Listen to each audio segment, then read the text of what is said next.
Welcome to the GCN Tech Show. Manon's here this week because Alex is at home crying and licking his wounds after he got beaten in the hill climb. Actually, he's in Mallorca on his holiday. But anyway, coming up on this week's show, we've got lots of hot tech. We've got the new Wahoo Roam, we've got ceramic coatings, we've got the bike vault, and our main talking point. Which is your bike too good to be ridden in winter? Let's find out.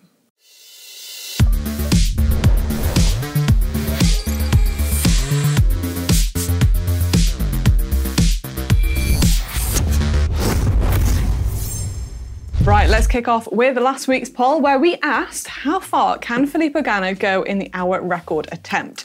We had quite a few options and the most popular one with 34% of the votes was 56 to 56.5 kilometres. Which is also what I said. I think everyone just copied me. They might have done, Ollie. But interestingly, 23% of people said he won't break it at all. That's what surprised me. Yeah. That's a lot of people. I Like, know. maybe a quarter of you think that he's going to not do it. Can you imagine that? If anybody's going to break that record, it's going to be Filippo imagine if he Ganna. doesn't, because then it's like he's been beaten by his scientific performance engineer. Yeah, that's true. Who's not even like a pro cyclist. Yeah, well, I have faith in Filippo Ganna anyway. I'm sure he'll do it. I know, but I'd quite like to see Dan beat him. That'd be pretty cool. Well, we're going to find out very soon. I know, yeah. Well, that's not all. The details of the bike that Ganna is going to be using for the hour record, it's not been the best kept secret, but it's been officially announced now as the Pinarello Bolide F HR 3D. And it has various aero features on it, including that quite striking ribbed seat tube. Very interesting. And there's other aero features on it as well. But the biggest headline is that, according to Pinarello, it's the world's first performance 3D printed titanium bike. That's pretty crazy. That is very crazy. Yeah. You've just got the old one, haven't you? Yeah, mine's ancient now. Mine's vintage now. Old standard layout. Yeah, the old matte. Carbon matte. Yeah, not 3D printed. Yeah. Maybe if I'm nice, I'll get this 3D printed one. Well, we can dream. We can dream. Anyway, it looks pretty amazing. On to this week's main talking point. Is your bike too good for winter riding? So winter is coming. I mean, it feels like it's already here in the UK at the moment. I had to wear my coat to the office today. I know, I do. I wear it all the time. But the big thing with winter is the wet riding and the dirty roads. It takes a massive toll on your bikes and your components. In summer, you can seemingly go weeks on end of riding your bike without having to clean it once. But then comes to winter, and then it's like you're having to clean it after every ride. It is my least favourite job to do, is washing my bike, I have to say. But all that dirt and the salt on the road, it can really take its toll on your bike and it can wear things out a lot quicker. Which begs the question, when should you stop riding your pride and joy when it comes to winter? Yeah. Is your bike too good for winter? I'm just going to jump in, right? Go on. And say that I don't think you need a dedicated winter bike, and you can use your regular bike. But there's always a but. I need to explain why. This is in my case. I used, back in the day, when you were a little nipper. Yeah, 10 years ago, I used to have a dedicated winter bike. It was an aluminium frame with a mixture of Sora and Tiagra components on it, and then my best bike was carbon frame with Ultegra on it, and I would do that. But now, if the weather's bad, I don't go out. Gone soft, Ollie? Yeah, I have. What, you just don't ride your bike? 10 years ago, no, I ride indoors, because 10 years ago, we didn't have Netflix, we didn't have GCN Plus, we didn't have Zwift, we didn't have just have to Wahoo system or anything. Wall. Yeah, we didn't have smart trainers, didn't have any of that. It was rubbish riding indoors. Now, the experience is so good, I actually don't mind it. And so if the weather's rubbish, I'll ride indoors. And then even in winter, you can get nice sunny days where the roads are clear and dry, at which point I'll just ride the regular same old bike I'd ride in summer. Yeah, but that's fine. But what about the people who actually want to go out in proper winter? Yeah, the hard people. Yeah, the people harder than us. People.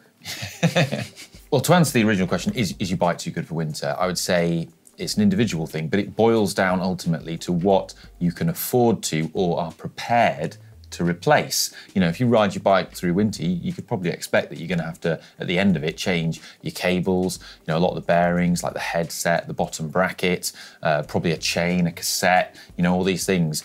If that feels palatable to you, go for it. Even if the cost of top-end components, say if you had, the latest 105 Di2, that is still pretty expensive. It's really expensive. And even, say, disc brakes are great in the wet, but replacing the rotors, it can be pretty significant. Yeah, and that's we should point out that they are the main costs that you're probably going to incur. Yeah. Like your frame is probably going to get too much damage. It might get a few little scratches on it and stuff that it would get from being ridden anyway. But it's mainly the moving components, in particular the drivetrain and the brakes, that are going to take the brunt of it. So if the cost of replacing your components after winter isn't palatable, then I'd say that's the tipping point at which, yes, your bike probably is too good for winter, and you should probably consider getting a winter bike as another option. I'm a big fan of a winter bike. You said you used to have one, I used to have one when I was riding as well, and you can, get lower end bits to put on it, or maybe it's a bike that you had before you upgraded that'll make the perfect winter bike. You put some nice mud guards on there, get, some chunkier tyres. It's going to be slower, it's going to be heavier, but when you get back on your racing bike or your best bike, it is going to feel absolutely rapid, and you feel like you've gained a load of free speed. Yeah, it's like you come out into the spring, and it's like a sort of a butterfly emerging from the chrysalis. Exactly that. It does feel good. It does feel good. There's another option as well. There's sort of a halfway house, because not everyone has two bikes. Some people only have one bike. Yeah. And so if that's your case and you're only going to be riding one bike all year round, that's fine. There are steps you can take to make that bike more robust for winter. Yeah. Big thing is tyres now. We always go on about upgrading your tyres because it's the best bang for your buck performance upgrade. But you're more likely to get punctures in winter because there's more debris on the road, and the water acts as like a lube for objects to pierce your tyre. Yeah. It's true. And so, when you look at good performance tyres, maybe costing upwards of £100 a pair, do you really want to go and, sacrifice your really good tyres when you're not racing or you're not trying to be fast in winter on crap roads? I would say get a more heavier duty, more puncture-proof, slower, cheaper winter set. You don't need to be fast in winter. Save your good tyres for when the nice wet roads are on. And then also just, it's the classic thing with mud guards. They don't just keep you and your riding buddies cleaner, they keep your bike cleaner as well. They do, yeah. And so that's going to help. And then probably just investing in some quality cleaning products. Yeah, definitely. Mud guards is probably a big one, because they're a faff to put on if you put them on the whole bike, but they are so worth it. It makes riding in the winter so much more pleasant. Yeah. Not having a wet bum for hours and hours. Yeah. And I think with regards to the cleaning products, one thing I would recommend is the liquid degreaser, the green stuff that we're lucky to get it from Muck Off, rather than the aerosol. And the reason why I prefer that is because the aerosol has a bit more penetration, and it can wash out grease and lube that you don't want to wash out. And so it's just a bit nicer for cleaning. So actually that's something I learned from the EF mechanics. They told me that. I was going to say I haven't really looked into my degreaser that much, but... Yeah, and a brush, a good brush, you there. Another thing I want to mention is wheels. You could consider getting an old set of wheels and putting them on as your winter ones, or using your current ones as your winter ones, and then upgrading to some fancy pants, nice ones for the summer. Yeah, I like that plan. That's good. Yeah, because wheels take a bit of a battering, especially rim brake ones, like the braking surface. So treat yourself to some new wheels. Yeah, good shout. I think we should have a poll. Of course. I want to know what proportion of the audience have a winter bike. So we'll put a poll in, yes, I use a winter bike when the weather's crap, or no, my summer bike is my winter bike. And the annoying thing with this as well, it's a lot of us in the Northern Hemisphere, in temperate regions like the UK and parts of America, but not all of America. We have horrible winters that are wet and grim. But people who live in Spain, it just seems to be great all the time. Yeah, it just gets a tiny bit colder. I tell the guys on GCN Espanol, oh, do you have a winter bike? They're like, what winter? What's a winter bike? Do you know what is crazy when you go over to Spain in February, March, and that's still their winter, but it seems really warm for us. Yeah, it's 20 degrees. Yeah, and they're still riding around in thermals and buff and wearing shorts and jerseys because we think it's really warm. But, yeah. Yeah, that'll be funny when you're in Mallorca next week. It will the Spanish guys will all just be like, yeah, and I'll be there getting a tan. Head over the GCN app and vote. It's now time for hot and spicy technology, and we're going to start with the news of the brand new Wahoo Element Roam 2.0. That's right. I've actually got it here. So the updated unit is, well, an improvement over the previous and original Wahoo Element Roam. We've got a first look video that goes into sort of all the detail of it, but the headline improvements are that the memory in the unit's been increased to 32 gigabytes from 4 gigabytes the previous one. So you've got loads of space for all your maps and your segments and your routes on there, which is useful. You've also got more colours on the screen now. So it was 8 colours on the screen. What's it now? 64. 64? I didn't even know that many colours existed. Well, wow. Anyway, there's a load of other features on it too, which are really cool. And the idea behind the Roam is that it's designed for more endurance and adventure rides. With, you know, when you factor in the fact that it's got the bigger screen for better navigation, you've got longer battery life, 17 hours over 15 on the Bolt, and you've got the memory for all the routes and stuff. Whereas the Bolt, much smaller unit, it's designed kind of more for like performance, and speed, aero, racing, that kind of thing. So there you go. We've also got another video coming soon where you're putting that head unit through its paces, where you're going to be navigating to 10 different cafes for 10 espressos. Yeah. Going to be around 200 kilometres. Yeah, big day out. Big day out. I'm not sure what I'm more worried about, the length of the ride or having 10 espressos in a day. I'm glad I'm not there. Yeah. I don't think it's going to be very pretty. Stay tuned for that one. Up next, Zwift Hub. Now, you might have missed a few weeks ago where we got our hands on the brand new Zwift Hub. It is Zwift's much anticipated smart trainer, and actually has gone on sale went on sale on Monday, and today's Thursday, so it's been on sale a few days now. Might even be sold out, so if you want to grab one, head over to Zwift. Also got this, which is a cool bit of tech from Weldtite. This is their rapid ceramic shield. Now, ceramic coatings, we're starting to see them increasingly associated with bikes. It's something that's, well, we're sort of familiar with through automotive because we both like cars. Alex really likes cars as well. And ceramic coating is a big business in automotive.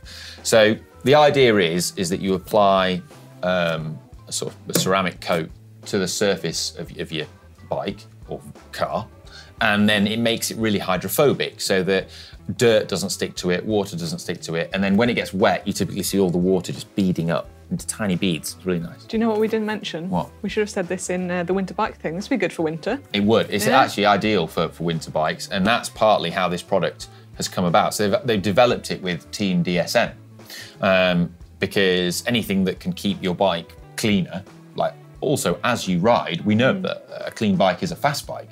And so, you know, it's going to help clean the bike, because when you've got ceramic coat on your bike, usually you can kind of just rinse it down with water, and a lot of the dirt does just drop off. And, you know, if it's keeping it cleaner during the race, that's going to be beneficial too. But there are two types of ceramic coating out there that I feel, you know, for the audience who aren't familiar, we should make them aware. So the first type requires a lot of surface prep. You really need to like completely clean the surface with like alcohol and remove all residue and all dirt off the surface. And then you apply it with a fine applicator. It's a small liquid and it chemically bonds to the surface. These coatings tend to last around a year or so. And then there are other coatings which are more like a sort of spray-on wax that they cost less. They're much easier to apply because you don't need to do as much surface prep, and they're not quite as durable as those like chemically bonded ones, but they're much more convenient and easier to use, and you just use them a bit more regularly. And that's the kind of type of coating that this one is. So you get it in this bottle, so you can spray it on, and then you've got these microfibers as well. It's like after you've sprayed it on, you like buff it off. But that looks very soft. Nice and soft. Oh, I like that. That's good. Anyway, yeah, it's £19.99, €24.99, $29.99, I believe. I think so, yeah. They didn't give us the pricing in Australian dollars, sorry, or Djibouti francs. Sorry, Djibouti. You can do the conversion though. Yeah. And lastly, in hot tech this week, I spotted these two bike locks on Lightlock, and they're claiming to be the lightest angle grinder resistance bike locks out there. And bikes getting stolen is on a high. A lot of bikes getting stolen. And when I was with Connor the other day, delivering goods by cargo bike. Good beer. Yeah, it's beer.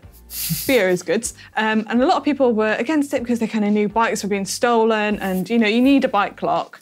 And you think your bike would be fine with a bike lock on outside a shop or whatever, but now they're coming along with power tools, cutting the bike locks off. So an angle grinder resistant. That's impressive bike that lock. they can make it angle grinder resistant. Yeah, it's made of barium and they come in at under 2 kilograms, which I think is quite good for, you know, you think it's quite a heavy duty lock, under 2 kilograms. And there's 2 bike locks in this X range, which is pretty cool. If Lightlock are watching and they want to send us one for a vid and we try and destroy it, I'd be up for that. That would be pretty cool. That would be pretty cool. Do Right. you reckon you could do it? Bring it on. I've got a plan. But I've got an idea. What's stronger than an angle grinder? Thermite. These. We'll find out. Time now for comments of the week. Right, Manon. Comments of the week jingle. There's been a lot of chat about this recently. I know you did one a while back. I did, yeah. Hank did one. The comments Cy did one. of the week. Got remixed. Size is interesting. Yeah, I feel that we need another one from you. We need you to up the game. Oh, I don't... And then we'll decide whose is the best, and that will be the jingle that we always use. I was going to stick to my same jingle. Was my other jingle not good enough? I think you can give it more. I think you've got more to give. Take it away, Manon. Comments of the week. Comments of the week. It's now time for comments of the week. Cool, yeah, cool. Right, this week's first comment. Who's it from? First comment is from Bike Tribe. I was sitting in a coffee shop the other day with my wife, who is not a cyclist. When a kid came in with his bike and leaned it up against the wall, my wife commented, "It was a nice bike." I cynically replied, "Not in Biggie Smalls," to which she looked at me very confused. But the guy next to me said, "Cranks on at 3 o'clock." We smiled knowingly to each other. My wife thinks I'm mental. That is so good. It is good, isn't it? I wish I witnessed that. Yeah, that is good. You watch GCNTech show, don't you? Yeah. Nice. Oh, that's got a lot of likes, that Yeah, I comment like as that well. comment. Yeah, that is cool. Under last week's show as well, Gabor Le Hockey commented going, "After all this time, I still miss the screw riding upgrades by upgrades section of the GCNTech show. It was 85% of the reason Really? why he watched the show. And he still hopes that one day it will be back." Well, the only reason we stopped it is because we weren't getting enough submissions. Yeah, like submissions kind of dried up a Yeah. bit. Like so we just felt it had kind of run its course and people just weren't that bothered about it. But, you know, if the demand is there, We'll bring it back. we'll bring it back. So, you know, subscribe to the channel if you haven't already and all that stuff. But like, you know, comment below if you really want to see it. Like, get firing in the comments. And We do read maybe, them. now it's coming to winter, people will be upgrading their bikes. And That's doing it. People things, might start doing winter bikes. So might get some That more would be cool. submissions, yeah? That would be cool. We want to see them. Secret Brad. Ooh, is that Secret Bradley Wiggins? It might be. He commented on the know. hill climb race against me and Alex, and he said, "Scandal. Ollie should be disqualified for wearing non-UCI regulation length socks." There were quite a few people commenting on that. Didn't like your socks. Well, they were actually socks integrated with shoe covers. They're the Castelli ones, Fancy Pants Aero ones. Are they UCI legal? It doesn't matter because in hill climb events, make your own rules. Well, you don't. You have to abide by the cycling time trials rules. But they're the organisers, not the UCI. That's the governing body. UCI has no jurisdiction, so Do socks my socks are legal. Does socks make that much of a difference going uphill? 2 minutes, apparently. Just because you were wearing socks? Yeah. Okay. Alex, well, it doesn't matter about the bike, Alex. Just wear those fancy pants socks. You could have won. More comments next week. Oh, when do I find out if my jingle won? Next week. Can't wait. Time now for the bike vault. Right, favourite bit of the show. Come on. Oh, you get the bell. you get the You're bell. ringing it then. Oh, thank you. We judge your bikes to be either nice or super nice. They're super nice. What happens, Manon? They get put into the bike vault forever and ever and ever, and we ring the bell. Yeah. and you can vote on all the bikes that are featured in the GCN app, and you can submit your own bike too. First up, what was the most super nice bike of last week? It was from Stu Powell, and he uploaded a Bianchi Ultra XR4. Oh, it's nice, that, isn't it? It is. Nice tan sidewalls. Everything is aligned nicely. It's easy, that, isn't it? Yeah. Down by the canal. It's easy, that. It's Shall I? super, it's super nice. Nice background. Full campy on it as well. Italian tyres, Italian saddle, oh, it's everything. It is everything. Like it, right. Next up, we've got JB Pritchard, who has a new Cervelo Soloist. This hasn't been out long, so it's very new. Very nice. What do you make of that? I mean, the chain and cassette is very shiny. You can tell this is brand spanking new. I like it. Although I'm starting to see infractions. Me it's too. A very new bike. He has sort of aligned the wheels up a bit, but tyre logos not aligned with the valves. And not in biggie smalls. Not in biggie smalls. There's no excuse for that, even though the bike is new. There's no excuse when it's a new bike. No, definitely not. Lots of gubbins. And there is chimney. Yeah, but the chimney on a new bike, you could just be getting, you know, the position and sorting it out. So we'll let the chimney go. But there's too many other infractions. And I don't like one bottle in just the downward tube. Oh, yeah, nice. Yeah. Nice. Who have we got next? Next one, we have a P-Kid. Yeah, a Colnago Master. Oh, nice. I do like a Colnago Master. Very nice. I really like the front wheel. Like wait, is the front and back wheel the same? Yeah, they are. They're Zondas, but they Campagnolo Zondas. Classic wheel of the era. Instantly though, this to me is a nice, and it's a nice because the chain is filthy. And but it could just be a rustic. The tyres logos, again, not aligned with the valves. Yeah. That's multiple infractions this week there. And just the bike's at a weird angle and it's not fully in the frame. It's in biggie smalls though. It's dirty. It's nice. Next up, we've got Ryan Lee Wilson. Ryan Lee Wilson with his Mosaic GT1 AR.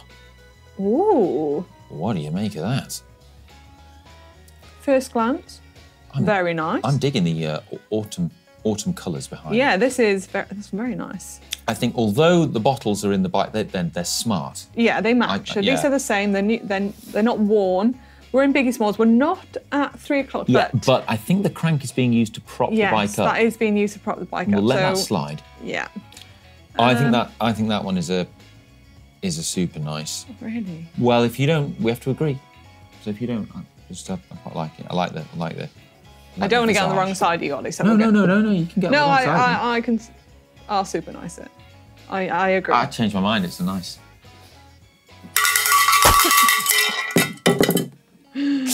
Defiance.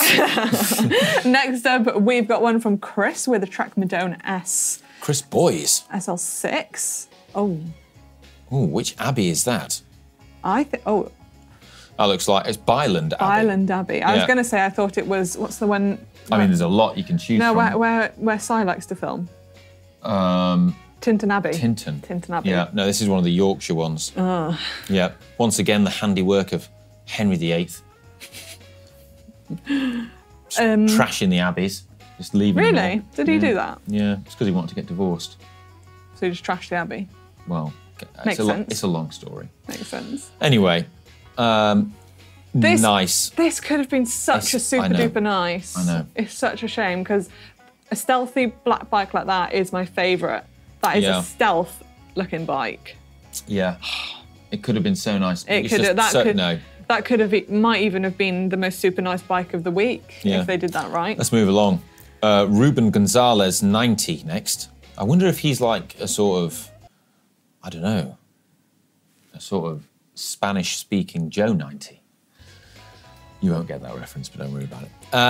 It is a Trek SLR with Shimano 105 on it.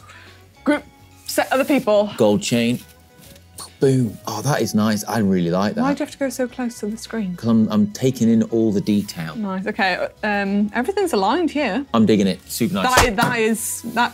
Can you see also how it's aligned with the flowers in the background? Yes. Good. Bonus points. We like that. Super nice. That's it. That was the last bike, and at least we ended on a high. Yeah, it's good. That's a good way Yeah. to do that. Well, I hope you've enjoyed the GCNTech show. If you have and you want to support the channel, if you're not yet subscribed, what are you playing at? Subscribe, because we want to try and get 1 million subscribers. We do. And make sure to let us know down in the comments whose jingle was the best so we can add it permanently. And it will be the official jingle of all time. I don't know if I'd like to hear my jingle every week. I think I really embarrass myself. I think we'll remix your jingle. It needs a lot of, what's it called, vocal like tuning. The auto-tune. Yeah, it needs a lot of that works. But hopefully the editors will be nice to me and make me sound really good. And don't forget to vote on our poll about winter bikes. Right, see you next week.